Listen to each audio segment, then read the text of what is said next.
All right, good evening.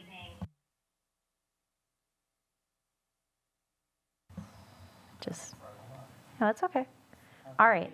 Now I think we're good. Okay, good evening. The time is 6 o'clock. At this time, I'd like to call the Governance Committee meeting to order.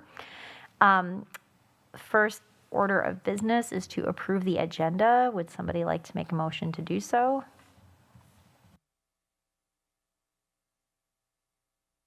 No? Okay, I forgot. Sorry. Let's call the meeting to order and get a roll call, please. Sorry.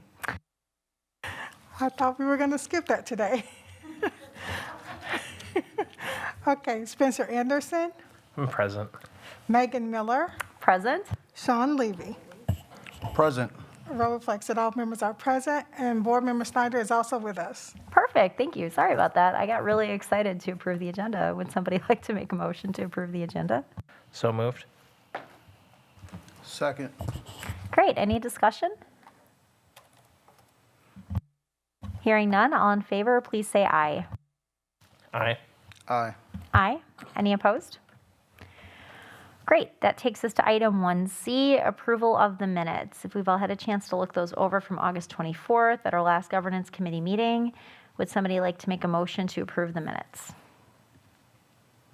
So moved. Second. Great. We have a motion by Anderson, second by Levy. Any discussion?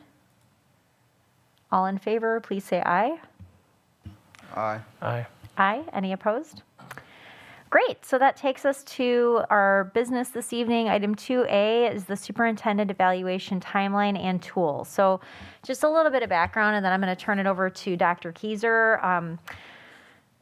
So last October, we had WASB come in to do a presentation with us to go over the current tool, and the timeline got all kind of mixed up with the search process and everything else. And so in order to avoid anything like that, we thought it would be prudent to set some dates and some cadence to both formal and informal evaluations. We sort of discussed, but we'll just kind of affirm that we'll do, we talked about doing informal feedback on the even-numbered months, doing board development on the odd-numbered months, but with all of the sort of the turnover of school board members, all that has also gotten a little fluffed up. So moving forward with a fully seated 7-person board, we want to get back into that routine. And so we want to talk kind of like just have that discussion. And I know that Dr. Kieser has heard some feedback that we wanted to look at some other evaluation models. So it looks like he's prepared some information for that for us tonight as well. So hopefully at the conclusion of this agenda item, we'll have the date set for his formal evaluation and any other feedback sessions that we want to kind of program into the cadence of how we operate. Does anybody have any questions before I turn it over to Dr. Kieser to present on the model? All right, go for it. Okay, thank you, Board President Miller. So I have some talking points that I have projected on here, and those are mainly about a couple of models that we can talk about exploring more deeply if the committee would like me to. But to Board President Miller's initial conversations, based on board policy, the superintendent's evaluation should occur no less than 5 months before the beginning of the next contract, which places that in the month of January. So backing up a month just to allow for any scheduling or unanticipated delays, we tried to schedule the evaluation for the superintendent in December. In the contract, the way that it is written into my contract, the evaluation will occur no later than January 15th, which would be that 5-month timeline. And in this year's contract, there was a line that was added at my request and approved by the board for the contract that on or after December 15th, the board can look at adding some language that would then turn the contract into a annual renewal, so thus creating a what they call a rolling contract. So it'd always be 2 years pending board action or any non-renewal of the contract. So that cadence is one that has been established in policy. If we would like to make changes to that, we would need to revisit that policy, but then also take a look at the requisite state statutes around that. However, the normal cadence for superintendent evaluation that the committee and ultimately the full board can take up is when that informal versus formal evaluation comes. Currently, we've timed it to the contract renewal, which we're out of, as Board President Miller said, we're out of alignment with, and we could certainly get back into that alignment. However, it is also in my investigation of superintendent contracts possible, and there are districts where they will do the midterm feedback and contract renewal in December and then do the final evaluation at the end of the school year. So it is in the research that I've done, it is done both ways in Wisconsin, where the formal final feedback is done at the time of the consideration of the new contract. It's also been done where the informal mid-year feedback is done at that time, and then the final one is done at the end of the school year when the new contract would take place. So that is open for discussion tonight. The other piece that is open for discussion tonight is a couple of models to consider. When I first came on board as interim, we had WASDA's President John Bales come in and do a presentation for the board and talk through different philosophies and frameworks in which to do superintendent evaluations.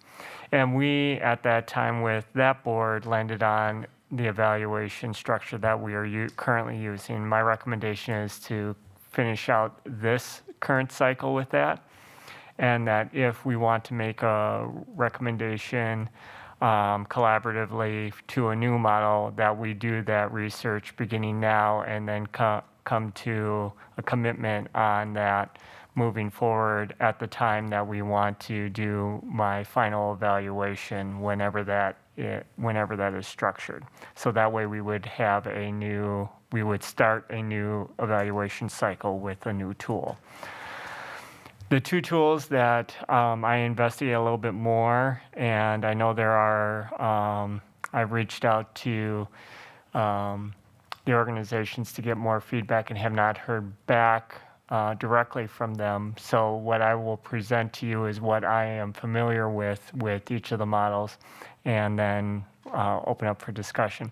CESA 6, which is, if you think about educator effectiveness for our teachers, there are kind of two models that are out there. There is the Danielson framework, and then there's also the CESA 6 framework. These are the two approved frameworks that are approved by DPI for teacher evaluations, and then they also have a superintendent or district administrator's evaluation system. This is designed, both actually are designed in with the understanding and purpose of fostering collaboration between the superintendent or district administrator and the board in partnership. They are all aligned and approved by DPI. The CESA 6 is built on the same platform as the Educator Effectiveness or Danielson framework. It does require formal training for the board and the superintendent to go through and calibrate on, very similar to what administrators have to do for teachers and for superintendents, and for administrators. I shouldn't say for superintendents, but it is for this. And it is supported by the CESA 6 staff. It typically, the training falls into two big formats or buckets. The first one is really about providing the background knowledge and understanding of the framework and how to calibrate around a preponderance of evidence within collecting that over the different components, and then how that evaluation is then summarized into the summative evaluation. The second training is really at the end of that first year of using this cycle.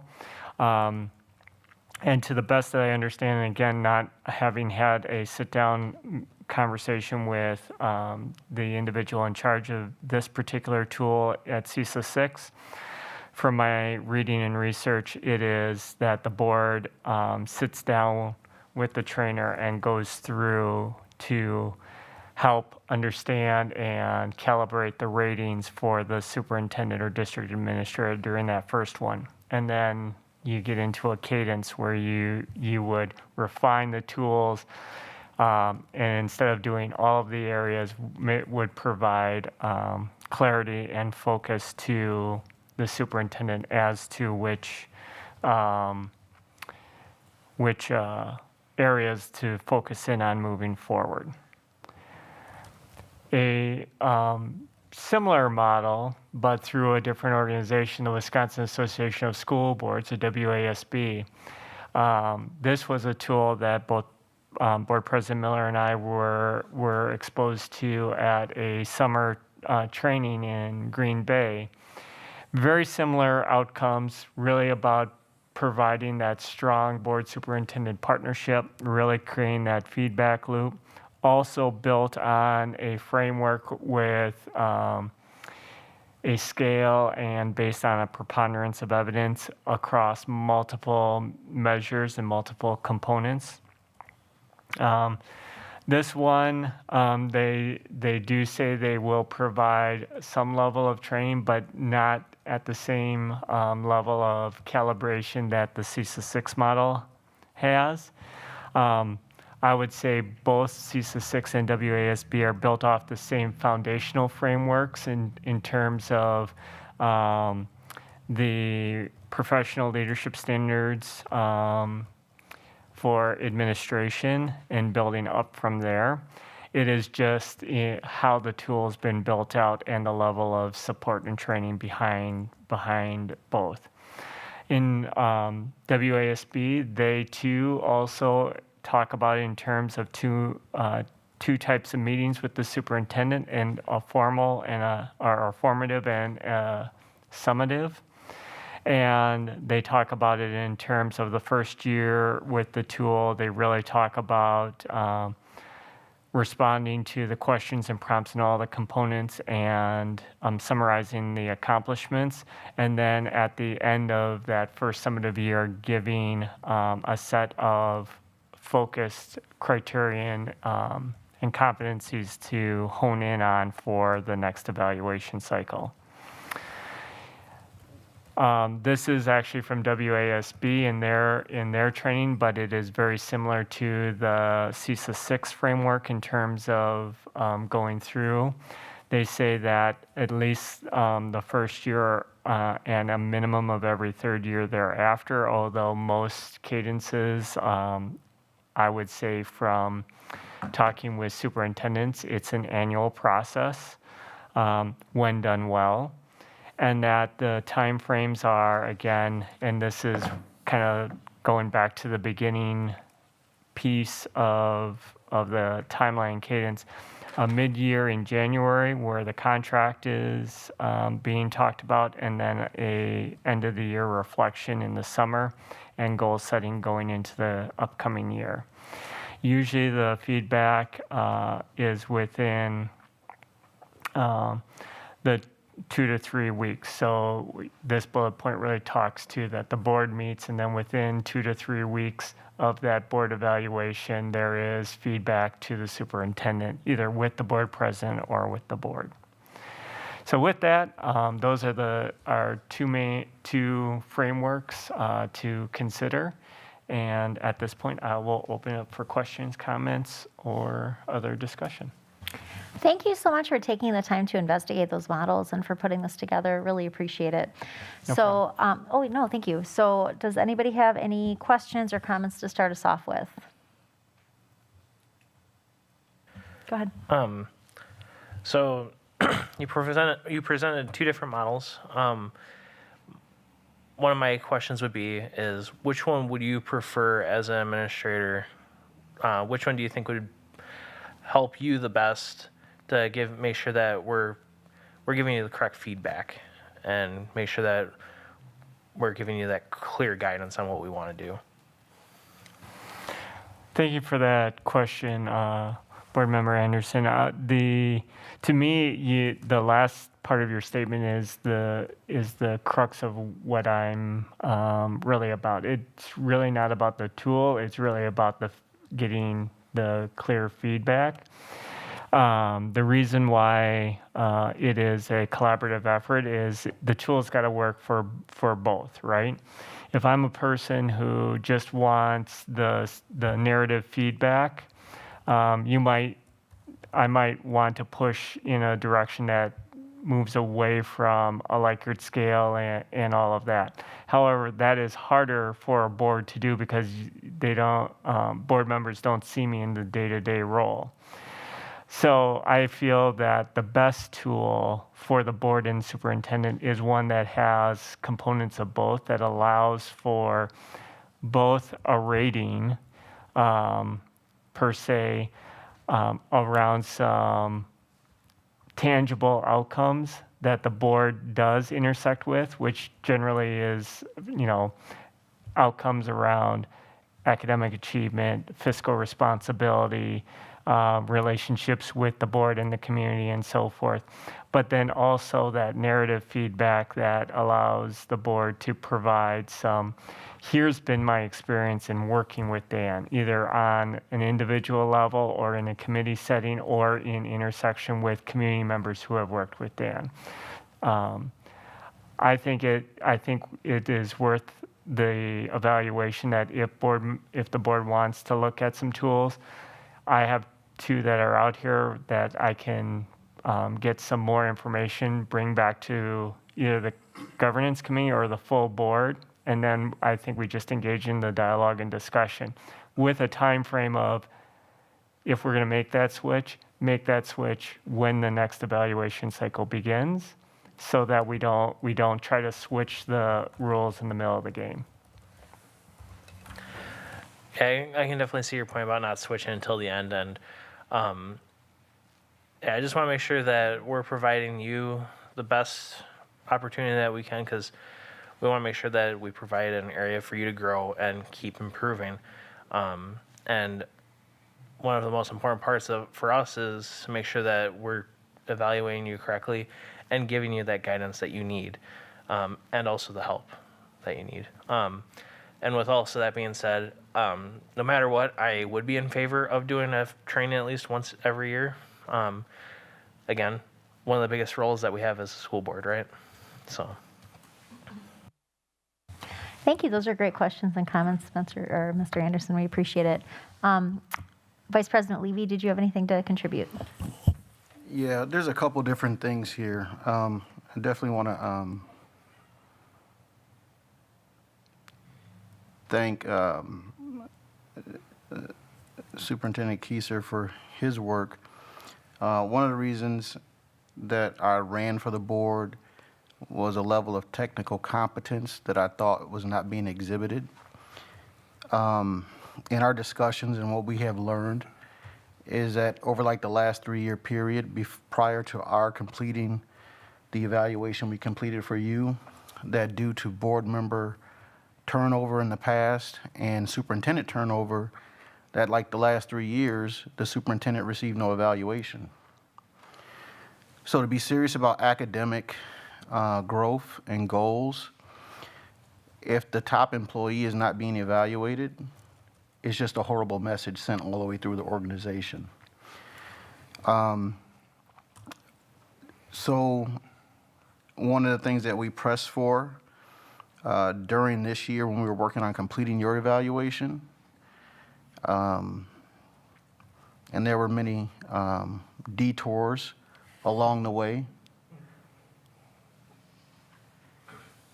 Good faith efforts to include all board members so that the feedback would shape your work.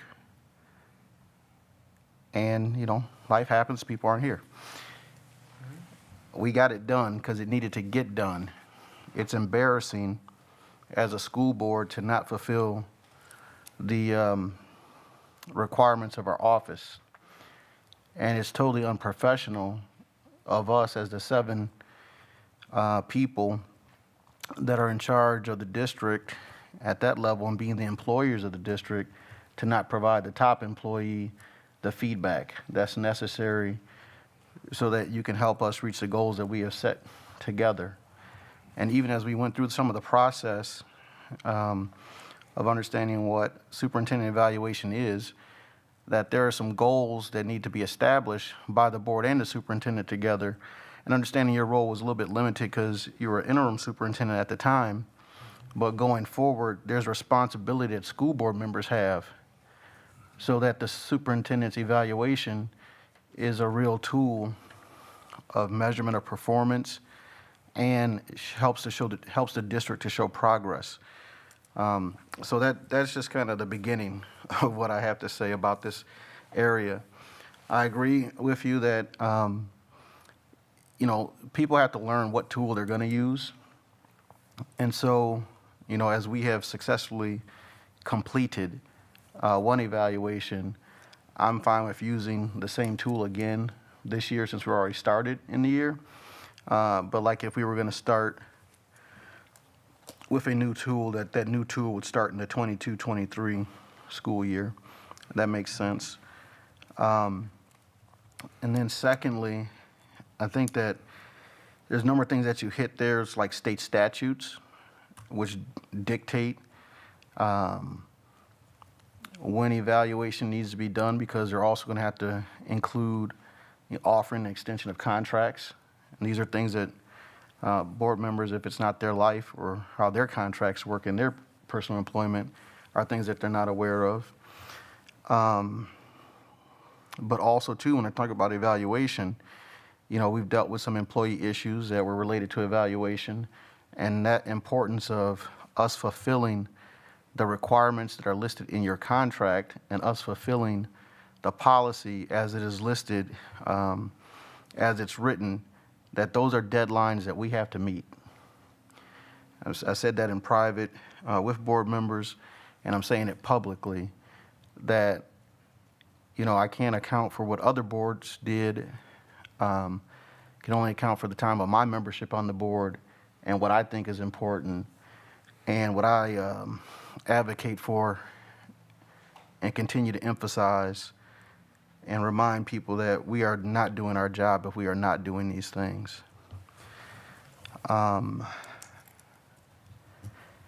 Particularly, like one space, like reading through the contract, I know different people are coming on at different times, so it takes a lot to get board members up to date. But like you did list about your contract, there are a number of date-related obligations that need to take place this year. And then, like I said, in this relevant policies, 222, 225, 225 Rule 1, 225.1 kind of set that space. That's one of the things that, you know, just like we're taking on expulsion this year, I think, you know, in those two, handling expulsion well and handling the superintendent evaluation well are two very important things for us as a board just in this school year. So I am in favor of the CISA 6 model, having used it to evaluate teachers, understanding the strong model and how it's presented with the standards, indicators of the standards, definition of what the standard is. Like one critique that I would have about the current instrument that we're using, I mean, in general, you know what the categories mean, what the standards mean, but it's just not that articulation of it. My familiarity with the STRONG model as it's used for teacher evaluation is that those standards are identified in indicators of professional practice that show that that standard has been reached are there. And we're judging performance from distinguished, effective, needs improvement, to unsatisfactory.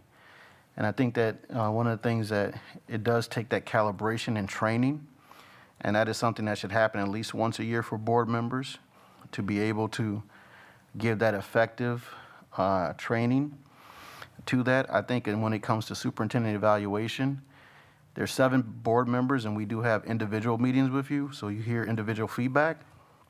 But I think that what people have to understand is that a superintendent with 7 members that he listens to needs to hear a collective voice to understand what is the priority, and not that you have to chase the individual things that one of the seven of us tell you, but that so your work can be focused, you need to know that, all right, this was a 7-0, 6-1, 5-2, 4-3, that this needs to be done because the whole board has spoken. Those are some of the things that I've advocated for, so that individual board members know, one of 7 of us, that's not where our power is. Our power is when we all speak in a collective voice. And to best help you do the work that you've been asked to help us do for our district, for the students in our community, we need to give you that clarity so you can pursue things with the right level of urgency and dispatch that is necessary. And I think that from now on, that superintendent evaluation timeline, that's where I'm at. And when I also, I'm thinking longer range with the superintendent evaluation, the CISA 6 model, because I think that also through training on a model, it helps people to calibrate and talk practice. And I know we're currently using the Danielson model in the district, but top down, because there's also central office. They have components for central office administrators, evaluation tools or models designed for them also in the CISA 6 model, and down to the principals and the classroom teachers. And I'd like a uniformity of a system from our superintendent all the way through. That's a tall order of change to make it think about, because people are, in their own process of what they do at Danielson. But for me, from the top all the way down, that uniformity of that system and that language to help build a foundational district-wide culture and practice of reflection on our work and continuous improvement. Just one whole cohesive language. That's why I'm leaning towards that model. Thank you. Thank you very much, Vice President Levy, and thank you again, Board Member Anderson, for that feedback. Board Member Schneider, since you're here, did you have anything you'd like to add? I just agree that putting the timeline for evaluations and build that into the board's schedule so that it's very clear and that becomes consistent and we can stay focused on that. I have not had the opportunity to use any of these evaluations. So I guess I would defer to Sean's comments as he looked at those. I agree that we should continue using the one we're doing now for the next one, and then looking at changing if we're going to for next school year's evaluation, and looking at them carefully so once we select it, we stick with it for a period of time. Thank you very much for that. So I will just agree with my colleagues. I think I like everything that I've heard, and as long as it's rooted in, it sounds like it's in cohesion with you. You're asking for Dr. Keyser, which is like, let's finish out this year and then get well equipped to start something if we're going to start something new the following year. Is that right? So definitely, I think the timeline is set that if we want to make a switch, the logical timeline, I absolutely agree with everything that has been said. In particular, Vice President Levy saying that if we're going to move to a new tool, the beginning of the 22-23 school year for the superintendent should be at that time.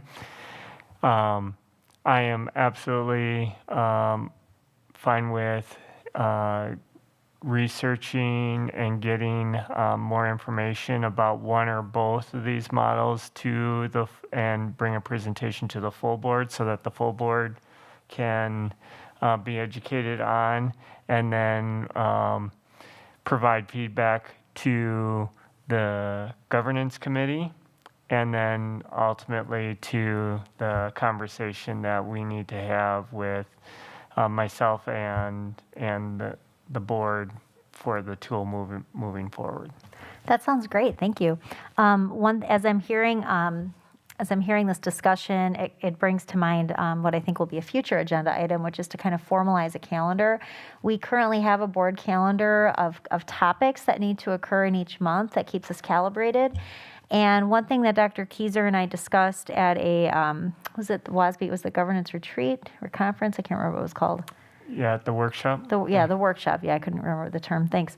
At the workshop that we attended this summer is if we're going to set a culture, very much like Vice President Levy talked about, kind of setting that culture, that we should increase the threshold of the culture of continuous improvement that we set as a board as something that we want to define for our district. And so perhaps at the next governance committee meeting, we could take a look at, in addition to, of course, upholding the calendar that we have, just sort of formalizing that.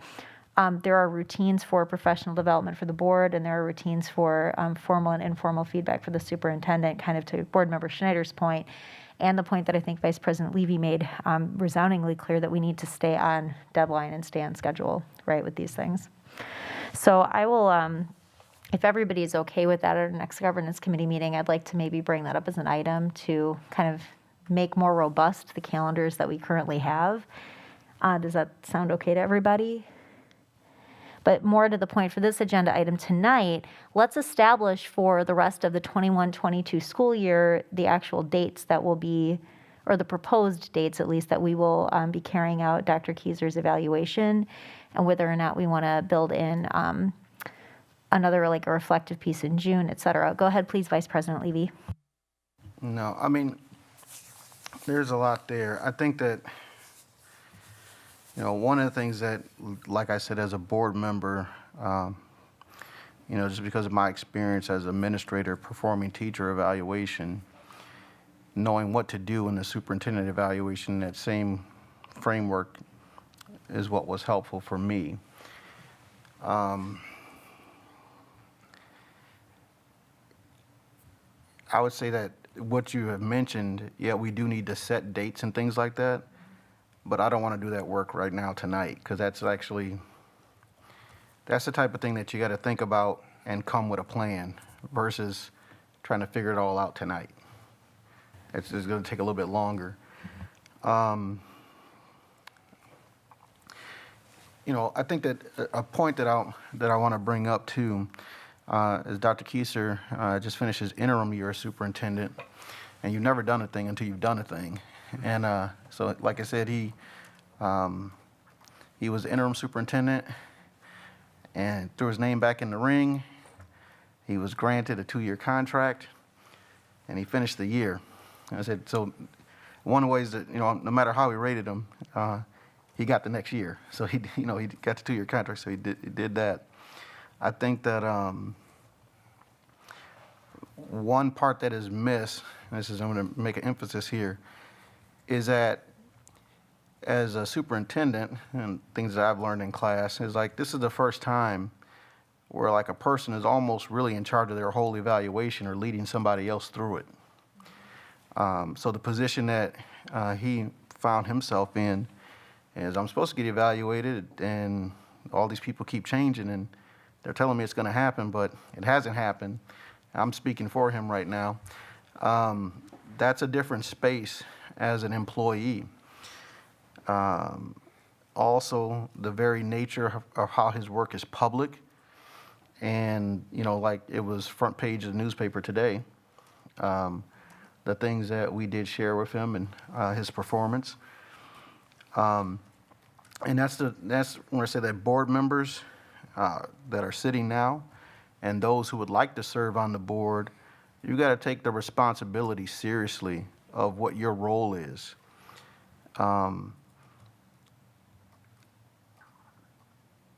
This is a person's career, and we have to give them the courtesy as they take on a very tough job to give them the feedback that is necessary.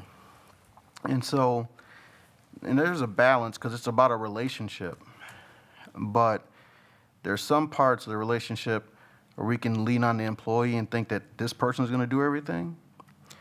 But as we have experienced it as a board, as I have experienced it as a member of the board, in some spaces I just kind of let us get where we're going to go. But like that was not okay.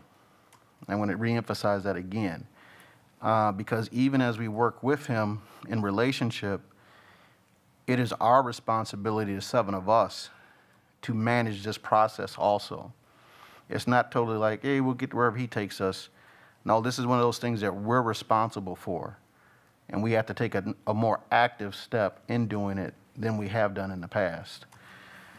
And then, like I said, that, you know, it's to get that part, yeah, but you know, we can get the dates out, because if you go back and read the contract, there are contractual things that need to happen. And we're responsible on our part to manage that timeline so that we have hit all of our time dates. Because technically, when we don't meet our time dates, and just like it would be for any employee, then we're on the wrong end in a legal situation. No, thank you very much for that feedback. And I think that the purpose of tonight was just to kind of draft up some of those dates to stay on the right side of that contract and of those obligations. So anything that we would discuss tonight would still go to the full board to finalize. The dates that I wanted to kind of kick out there along to sort of support what you just said, where contractually, I think we're okay at this moment. What we will, the things that are kind of on the horizon right now is we have to have a discussion in December to talk about the nature of Dr. Keyser's contract one way or the other. And so the date that, per his contract, so the date that I wanted to throw out to everybody tentatively would be like December 14th, if just the 7 of us wanted to meet. And again, we're going to bring this to the full board and we can discuss it. We're just going to throw the dates out here right now so we have something to discuss. It's kind of like a rough draft. If we did the final evaluation in total on January the 11th, which is a date that currently we don't have anything else scheduled. I should say these dates that I'm throwing out here currently have nothing else scheduled with it, right? Because, I don't know, I checked the calendar anyway. The reason for that is some feedback that I'd received from board members in the past is that it's good to only do this on that night, not to try to do evaluation stuff on top of other business.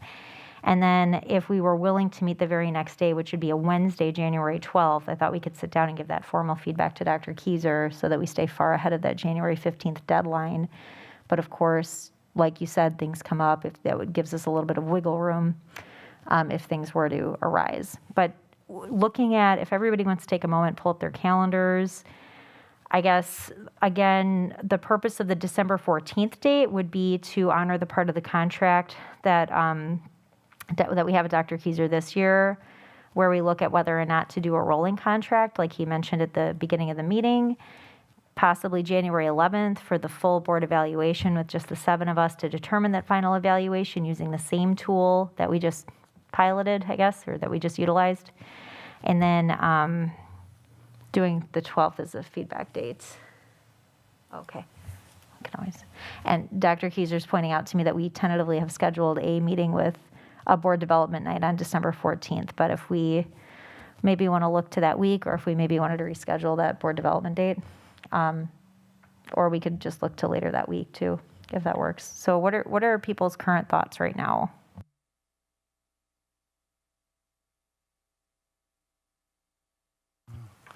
One thought I have, so like I think that we'll probably need more than 2 meetings. And I guess, and this is the place where, would it be appropriate for us to go into closed session on those evenings to talk about some of the specific things of performance and other things related to that as we make these decisions.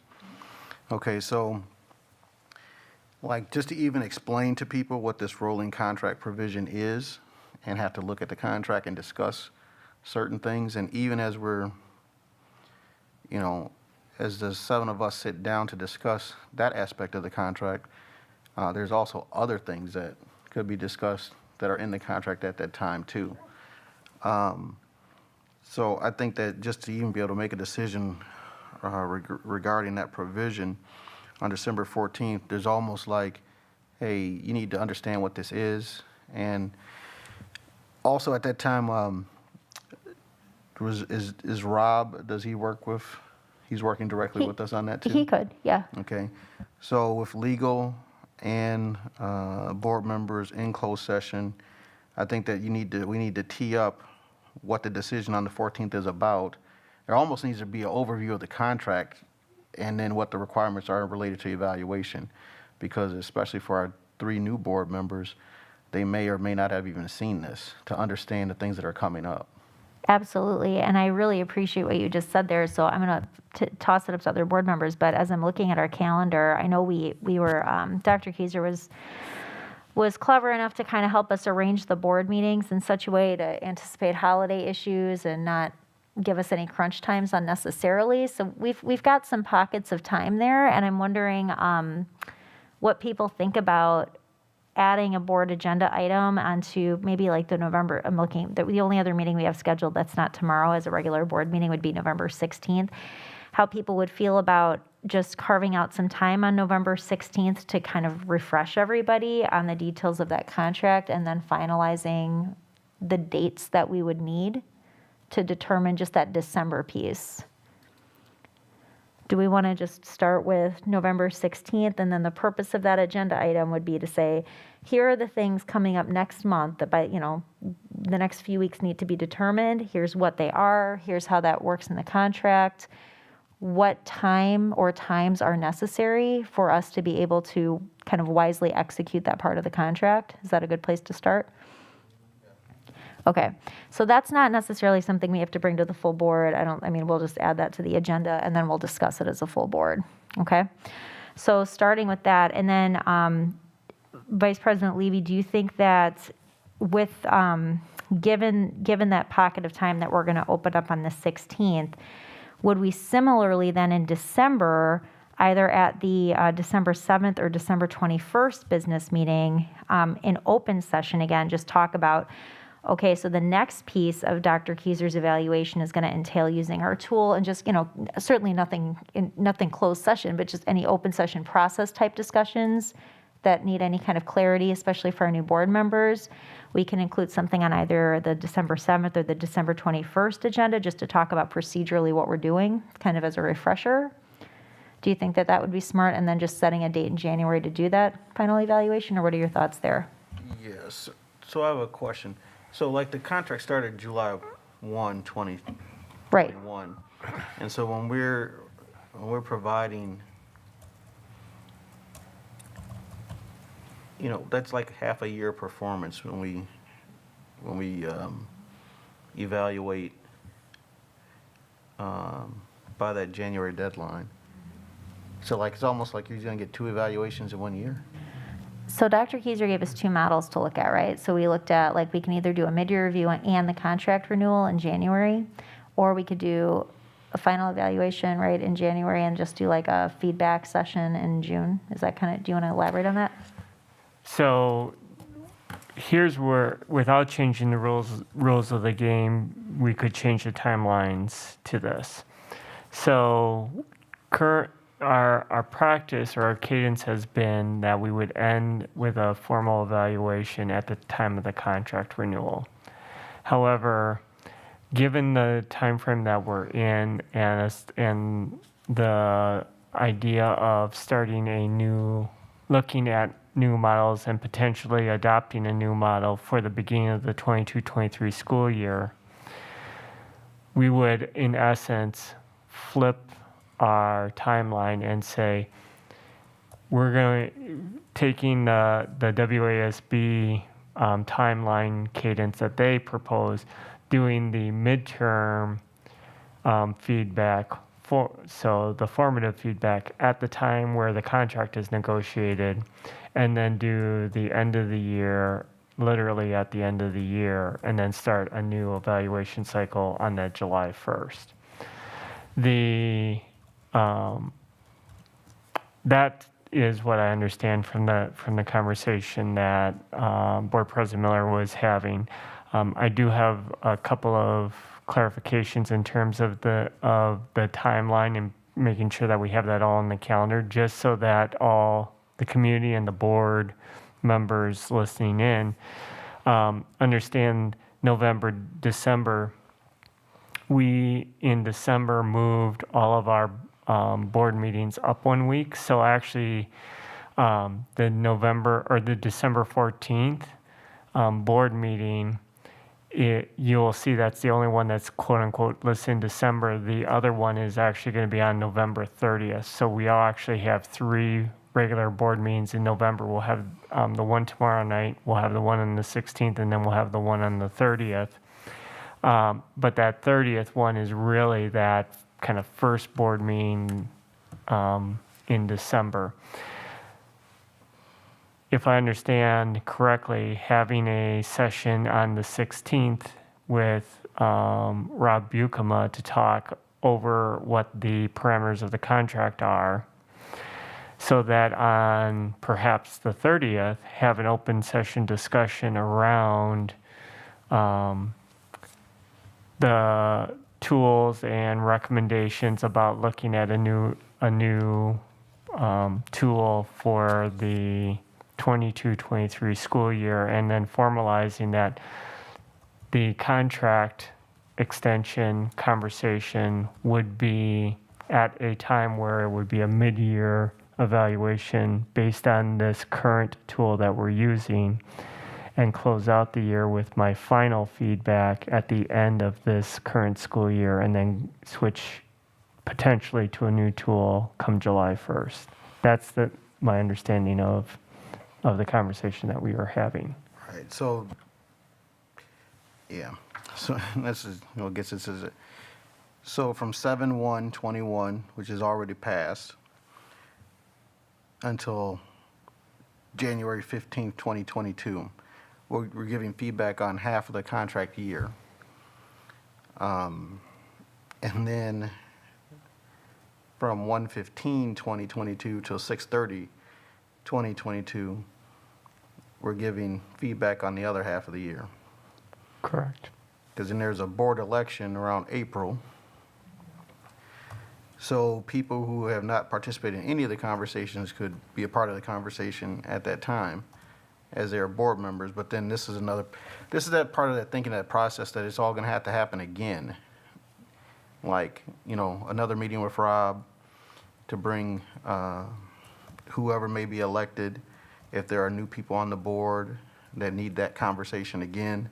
If the board changes at all in composition by one person or even more, that new board member will need to understand the process of what's going to happen when we get to the end of 2022 of that contract year, in terms of our duty and responsibility to provide evaluation of the superintendent. So, I mean, like you said, it was like, what's binding, or like, what is, we gave you had one, we required to evaluate your interim year. Your interim year has now been evaluated, but in that process, we ate up the full, almost like the first 3 or 4 months of the current year. And so the feedback that you needed to get, and this is the other point about why these things need to happen timely, because the feedback that you received about your interim performance could have helped shape and guide your performance even in that time period from 7/1 until you received it. Correct. Right, and so, however we formally, informally do it, that we give the feedback around the 15th is one part, but a whole school year is we're still in one evaluation cycle. I mean, that's how I'm reading the contract, or operating from practice. I didn't think we were going to give you like 2 different feedback points. But for the purpose of us working with those who are on the board now, to do in a timely manner what we did when we completed that interim superintendent evaluation, similar process, and walking people through the paces so we can actually achieve these things. If we can conceptualize our task as, hey, let's provide some midterm feedback where he's getting the full voice of the board. And, by, like I said, 4-3-5-2-6-1-7-0, this is what the board identified for you. Then you have that cohesive feedback. And then whoever's on the board, when we get towards the end of the year, after April, and we're trying to shape up the close of the 21-22 school year, the same thing being done to present the final evaluation for this year. So just kind of talking through it, that's kind of the space that needs to happen. I don't know if you understand what I'm saying? Does that make sense? It does make sense, and I think no matter which way you look at it, you're gonna run across that April timeline where you're gonna potentially have new board members jumping on, and then onboarding them into a formalized process, or it's a formalized process regardless, but whether it is a formalized process with an outside entity doing the training or a formalized process where the board president or board members and superintendent on board. But you're absolutely correct that the board gave me some clear guidance as to areas to focus in on for the next section or the next evaluation. And so the timeline in which you would like feedback or evidence on those specific areas for the next conversation is in part my asking for the clarification of knowing when the next discussion is going to happen. Yeah, like feedback is like bread, open bread. If you can get it back in 24 hours, that's better than getting it back 7 days or 7 months later. Fully agree. That's awesome. So yeah, like I said, lots of things to kind of consider. I mean, there are a number of different models that we can take here. I don't want to press too hard on setting dates. Like I hear the feedback that we can discuss this as a full board. I think it's a smart idea to just, I like what Dan, what's that?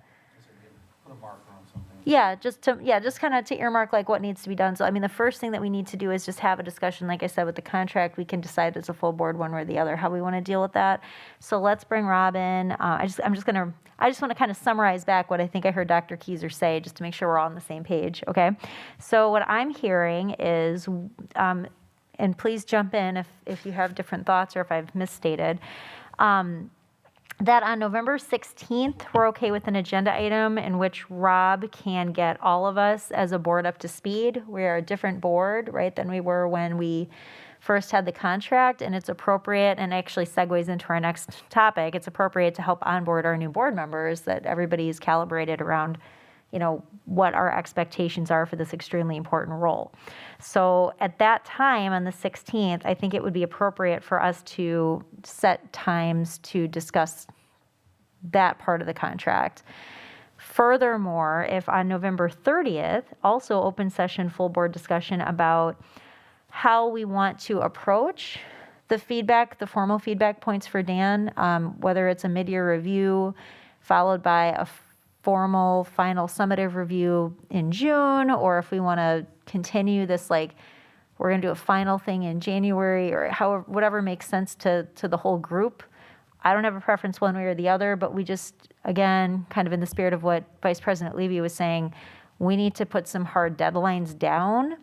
They need to be informed, which is, I like how we're approaching this with these November dates, where we can have those open session discussions on process.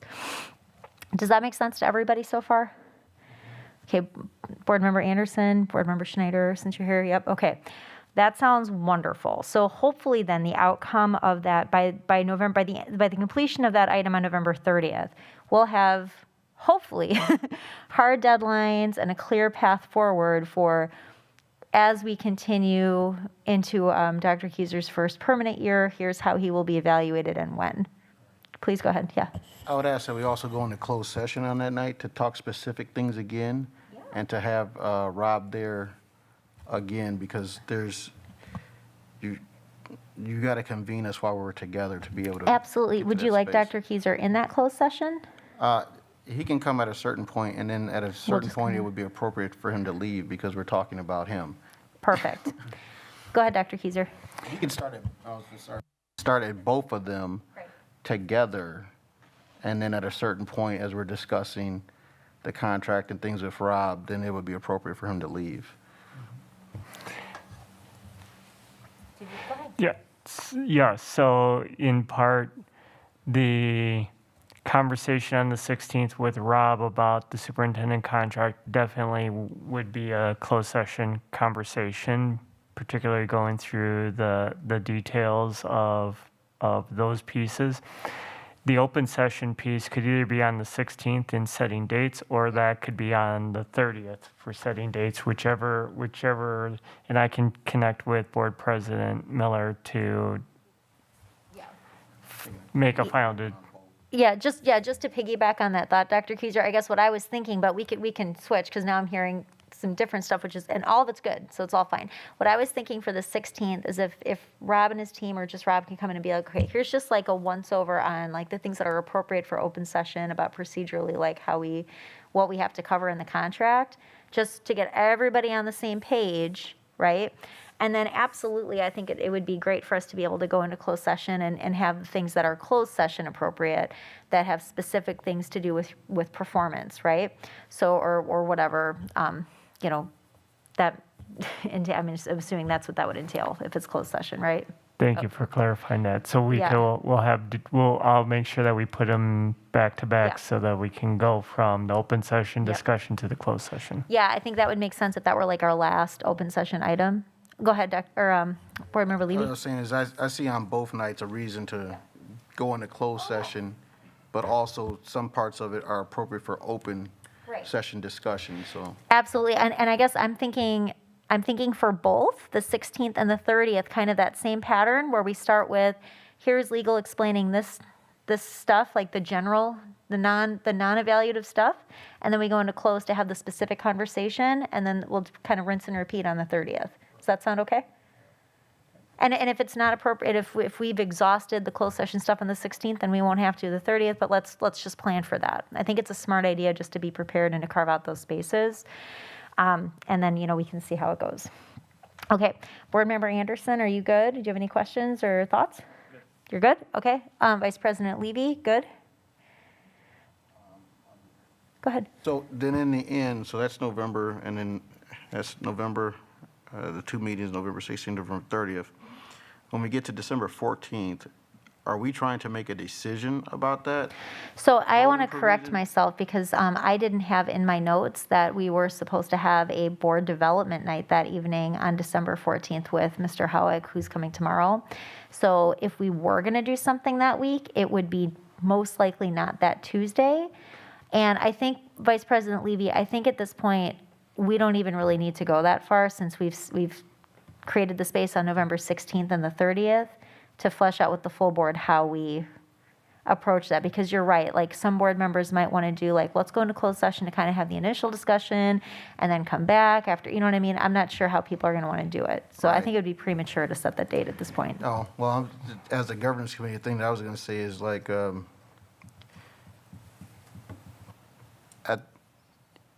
I would personally, in my thinking about it, planning more opportunities for us to have the discussion that we need to have versus thinking that we don't need it. Because yeah.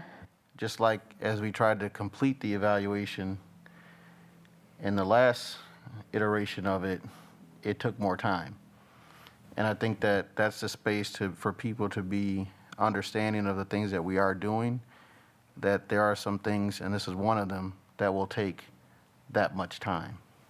Right, I agree. And I guess what I thought your original point was is that you didn't want to set those dates, but if you are okay with just maybe penciling that We're doing time it in. now, so that was my only point, but so No, we're doing it. So no, I I'm fine with misunderstood. that. No, I think that's fine. No, I would be very much in favor of penciling in a date. Probably that week makes sense to me. But Dr. Keiser, do you have a thought on a different time that would work better in December? Go ahead. Well, if the conversation is going to be more of an executive session, it could one occur after the board development piece on the 14th. But I just want to clarify that the language in the contract in terms of the decision, it was clear that the evaluation piece needs to be done by the 15th of January. The decision for extending the contract can't come before December 15th. It can be after that date. So that December 15th timeline is just when that conversation is open for the discussion. That conversation could be extended beyond that date. The only date that is really hard and fast, as far as state statute is concerned, is having that evaluation conversation by January 15th. Perfect. Thank you for clarifying. So if we've got the board development piece penciled in, or kind of currently scheduled, I should say, for December 14th. Do we want to come back on Wednesday the 15th and have an initial contract discussion and then set it, or like what makes sense to everybody here? Go ahead. For just as we're getting on to different days, I don't know if the Wednesday is available yet. But I think because what it seems like there's a requirement to complete evaluation, and we've been through that entire process now, and it takes a night or two, and then there is even a decision that has to be made about the rolling contract provision. So needing to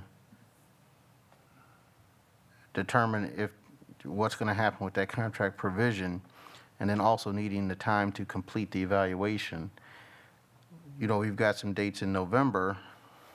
We might have to consider some dates in December and something in January to make sure that time is there so those tasks can be completed. So when I started out saying, well, let's not talk about dates, but we're talking about dates, so I'm fine with that now. We just need to complete it.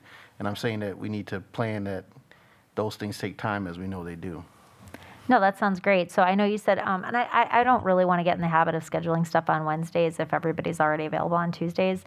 Just to clarify, I just want to make sure I have the dates right for the December board meetings. It looks like our December board meetings the 7th and the 21st.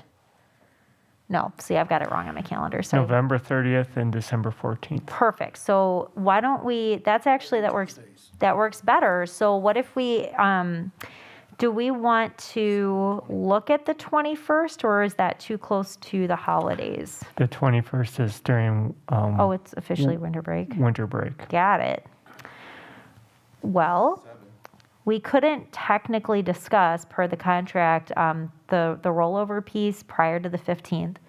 So it would either have to be not a Tuesday, the week of Monday the 13th, or we would have to, I guess I don't really want to bring people into winter break if that's everybody's holiday. What are Well, your thoughts? Even though we can't discuss it with the superintendent, we have to make a determination of what the 7 of us would like to do. So it could be discussed with him, correct? Right, so Yeah, that means that we all would have to talk about it before the 15th. Okay. So do you want to look at then maybe the 7th, which is a Tuesday evening, for that initial kind of contract discussion with just us? That's fine with me, because then we've talked contract on the 16th, something on the 30th, and then it would be the 7th, which is, but, trying to get it, you have to use our open time, which is. We will, and I mean, just around the it always gets really busy at the, it's going to be crunch time regardless, so we might as well be proactive here. So looking at it then, we're going to have some open and closed session, process, advice, debriefing, discussion, right? the 16th and the 30th, if we also carve out some space on December 7th, and that would be like the sole agenda item, I assume it would be all in closed session, because this is when we would kind of kick that off. And then, so that's 3 closed session spaces. And then in order to respect everybody's holiday time, I don't know if do we want to maybe just like, I'm really not like trying to meet every Wednesday here. Would we want to tentatively say December 15th if we want to follow it up before we jump into winter break? And then if we don't need it after the 7th, we just won't do it? I would say put something down for the 14th, and it can come off if it needs to come off. So you want to just like add an item to the 14th? Okay. You're good with that? Okay. Yeah, I'm trying to honor the only do evaluation stuff on its own days, but I hear you. So let's look into January then. I just want to make sure my January board meeting dates are correct. I should here. Let me just double check. So it looks like, let's see, I'm going to cross-reference with our spreadsheet here. Okay. So it looks like, yeah, we have a regular meeting then January 4th and January 18th. So would we want to kind of disregard that feedback about only doing evaluation stuff on its own night and add an agenda item also to January 4th, add an executive session there, and then maybe pencil in something for January 11th? Does that seem I think that's appropriate. smart? Okay. So then, in conclusion, what I've heard regarding our evaluation timeline is that we will have a hybrid sort of open-closed session discussion or item on November 16th and November 30th. We'll have an executive session, only executive session, on the 7th, right? Which is part of our regular board. No, it's not. I lied to you. It's not the regular board meeting. So we are keeping that discussion on the 7th of December? Yeah, it seems like that would be a night that there's nothing but the Right. superintendent. Okay, so we are kind of getting that, taking that feedback into consideration. So then we will do executive session on December 7th. We will add an executive session agenda item on December 14th if needed. We'll put it there so it's planned and the space is there. And then we will have a potential executive session on the 4th. And then a scheduled executive session on January 11th where that's the sole item. So we'll have both December 7th and January 11th where that's the sole piece. December 7th, and then January 11th. on the 14th, we're also having an executive session. We're going to add it on the agenda in case it's needed, but it may not be. And then on the 4th, and then on the 11th. Yep. So that's ample time. And I think that's appropriate. I mean, we have some very new board members. We have people who haven't even really looked at the contract yet. And some of this might not be necessary, but I'd rather overplan than underplan, I think. So we'll just kind of see how that goes. Okay, I'm getting some nods. Does anybody have other thoughts or questions? We got the time to get it done. Those things that need to get done should Right. be able to get done during that time. I totally agree. Totally agree. All right. Well, let me just take a look at the agenda here and make sure we covered everything that we needed to for that agenda item. Sorry, I jumped into policy and I lost my agenda. Here we go. So superintendent evaluation time and tool. So at this time, we aren't going to decide on a tool. I know Vice President Levy said he's in favor of the CESA 6 model. That sounded fine to me. I mean, it's something that's going to have to go to the full board at some point. And, I think we've got that laid out and planned for, so we're cool there. It sounds like we're all in consensus about if we do choose to go with the new tool, that it would start for the 22-23 school year, right? Just kind of summarizing. And then it sounds like we have demarked all of the different times that potentially we will be evaluating Dr. Keyser, and we have created time on the agenda to get kind of a brush up from our legal so that we're all on the same page and we're all fully informed so we can make well-informed decisions about our process and our evaluation. All right, so summarized. Any other questions before we move on? Dr. Keyser, are you good with everything that we've put out there? I'm just going to double check with you after our meeting to make sure I've got all the dates down on our calendar so I don't miss one. No problem. Building the agendas. and then I'll reach out to Rob tomorrow so that I can make sure we get on his calendar. Perfect. Thank you. All right. That sounds great. Okay. Moving on to item 2B, new board member onboarding. So we've discussed this a number of times, and I'm going to echo the sentiment that Vice President Levy has thrown out a couple of times, which is that if we're going to be a high-functioning, good board, then we need to have cleaner, better defined processes that are more robust and responsive to the needs that we have. This year, I mean, I wish I could just say like this year, but I know that there has been a lot of turnover on this board, you know, and so now is as good a time as any to create maybe a better infrastructure for new member onboarding. It's something that we've talked about, but things have moved very quickly between the pandemic and superintendent search, and there's just always been something going on. So I wanted to make sure we had space to brainstorm at least what are the elements that we would like to see that we think are necessary for appropriate, high quality board member onboarding, kind of draft up some of those thoughts and bring a proposed concept to a future full board meeting so that we can send something into policy. Now, as I'm hearing myself say that, it could be that we draft up some ideas and send it right to policy. In the past, when we've done this, like when we talked about the committee structure, I think what we did was we talked about it here, we brought it to the full board, discussed it to the full board, and then the full board referred it to policy. It came up through policy, and then the full board voted on it. We could follow that same process, or we could send stuff right to policy. Does anybody have thoughts on that process before we get started? Well, one thing I was just thinking about is I don't know that everything has to be formalized into policy, but there are certain things that, if you think about 3 people starting brand new, that they may or may not know about what we're doing, going back to what I have experienced since we started in April. And Spencer was on the board before, but I think we have kind of worked out some guidelines on how we're working together that they might not be aware of. And we need to make those things explicit.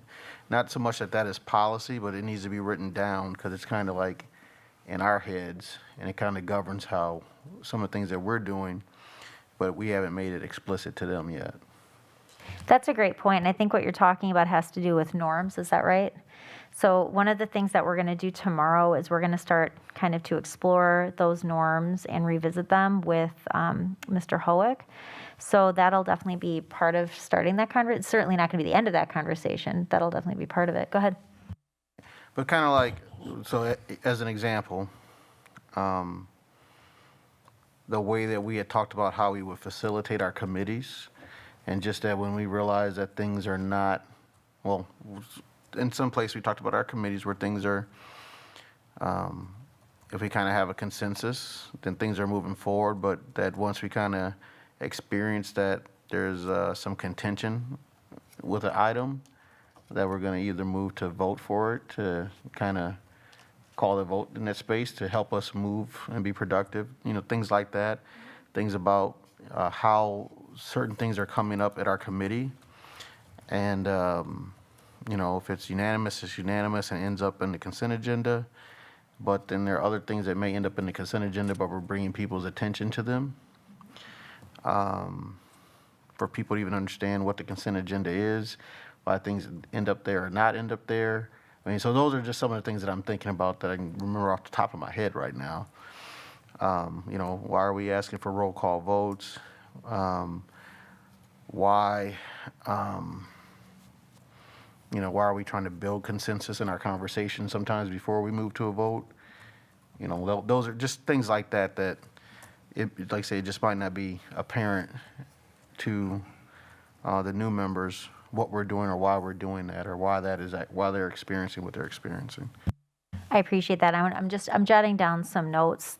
So I've written down number 1, board norms, revisit and establish in writing. So all board members are on the same page. And then as some subtopics to that, I included consent agenda practices, Robert's rules, and then I put another couple of sub-points there, roll calls, and I was just about to write call to question.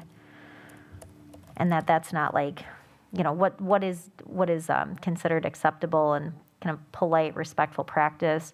And then I also included as a subpoint under board norms, nature of committee discussion and cadence, because that's something that we just sort of freshly changed, but there aren't many of us left on the board that were there when we changed it, right? So we have to like kind of get everybody back on board, no pun intended, about how those pieces work.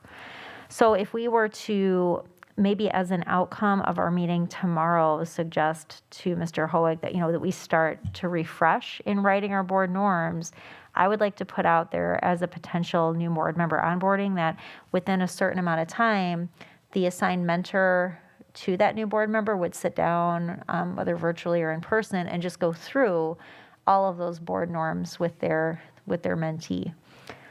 Does that sound like a starting point, maybe? Good.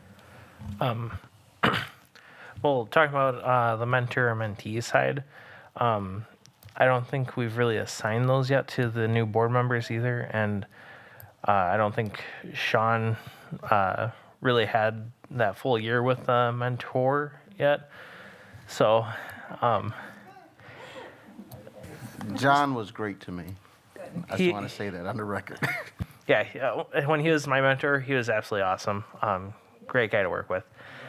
But as unseen things have come up, people's lives have changed and they need to adapt. I think we do need to make sure that it is on like a top priority that you get that mentor-mentee set up where if they do have those questions, then they know they have that one person they can call right away and be like, hey, so what was that thing about, like, why did they do a roll call vote? And then also part of that too is, I remember when I came onto the board, we pretty much got a how to Robert Rules of Order for Dummies book.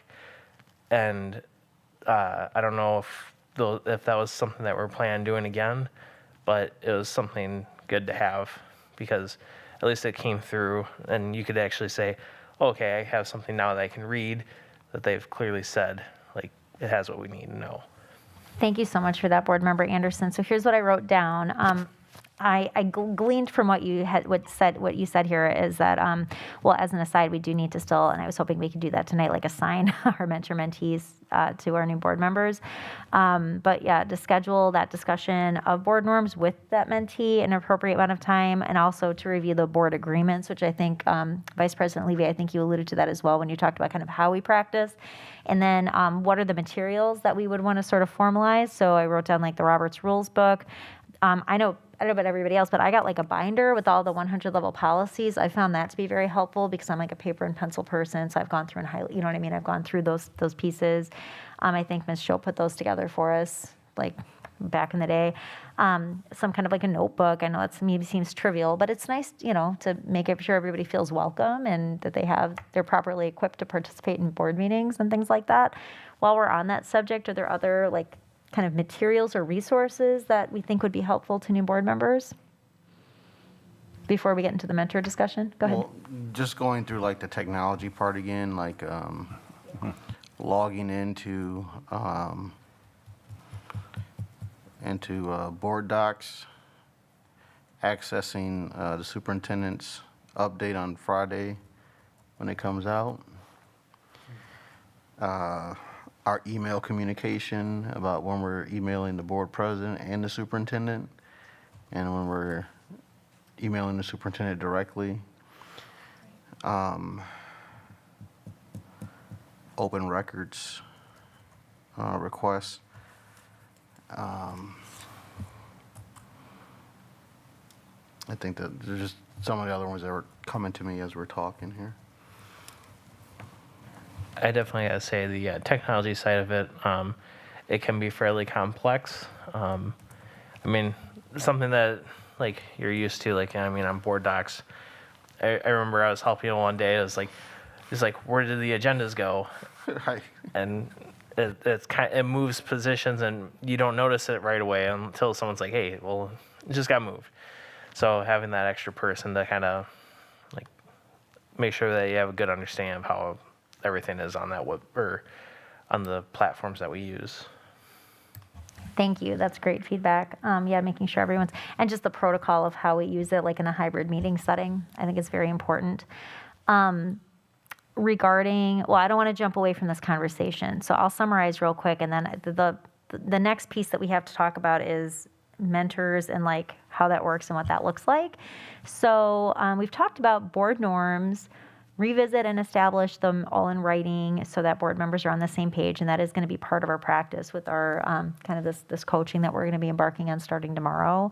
The consent agenda practice, Robert's rules, the nature of committee discussion and cadence, scheduling such a discussion to onboard the new board member in an appropriate amount of time, which we haven't defined yet, but I'm going to throw out there within the first 2 weeks. Does that seem reasonable? First ahead. 2 weeks of when they get elected or appointed? Within the first 2 weeks of once they're sworn in, maybe. Is that too long? I'm trying to be conscientious of the fact that people have like busy schedules. Like I don't want it to be like, oh my God, your time has expired, or anything. But I also don't want it to go like, well, within the first 6 months or anything like that either. What are people's thoughts on that? They need to be prepared to. They need to be prepared to participate. So I guess whatever we need to do to help them feel comfortable in participating. Dr. Kieser, did you go ahead? So really kind of starting with Vice President Levy's election onto the board, the cadence that I've established with my executive team and myself is just one, taking responsibility of going through our policy 162, meeting with new board members, and thankful that Board Member Schneider, Board Member Ruff, and Board Member Samaru I've sat down and met with all three of them thus far this year, and we'll be sending out an email to the executive team to offer the opportunity for the board members to meet with them. But then absolutely, currently we have a 3-ring binder that has been kind of built up. I think it would be an opportune time for either this committee or a small subset of the board to go through that and see if all of the pieces that are